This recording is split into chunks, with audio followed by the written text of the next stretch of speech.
এই রিজনিংটি দেখুন তো। আচ্ছা, রাউন্ডে ক্লকওয়াইজ চিন্তা করুন তো একবার। 1 7 জিজ্ঞাসা চিহ্ন 7 4 22, কেমন যেন সব হিজিবিজি হয়ে গেল না? তাহলে এভাবে নেই, এবার কোনাকুনি চিন্তা করুন। তাহলে জিজ্ঞাসা চিহ্নর উল্টো দিকে আছে 8।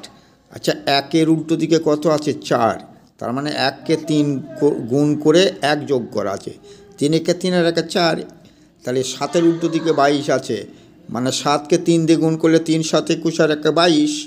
তারপর দেখুন 2-কে 7 করা আছে, তার মানে 3 দুগুণে 6 আর 1-এ 7। তাহলে কী হবে?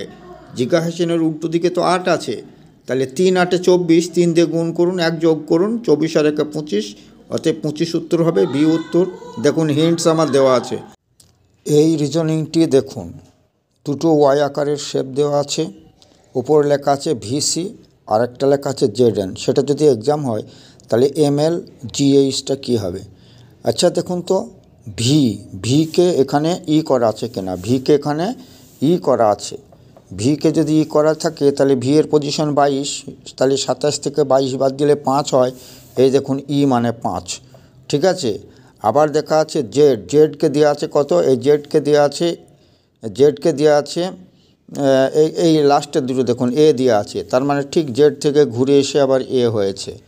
অত দেখার দরকার নেই। এবার দেখুন এম, দেখুন এম, এখানে এনকে যদি এম করা হয় তাহলে এমকে এন করা হবে কি না? তাহলে এন উত্তর কটা দেওয়া আছে? এই যে একটাই দেওয়া আছে। চারিদিকে লক্ষ্য রাখতে হবে। আমার যদি একটা দেখেই হয়ে যায় বাকিগুলো দেখব কেন? দেখুন কীভাবে হয়ে গেল। এর এই ফিগারটি লক্ষ্য রাখুন। দেখুন 4 5-কে 189 করা আছে, তাহলে 7 11 কত হবে?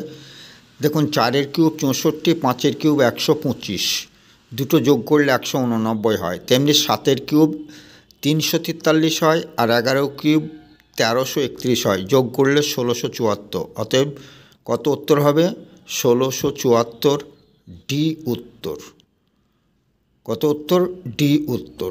দেখুন।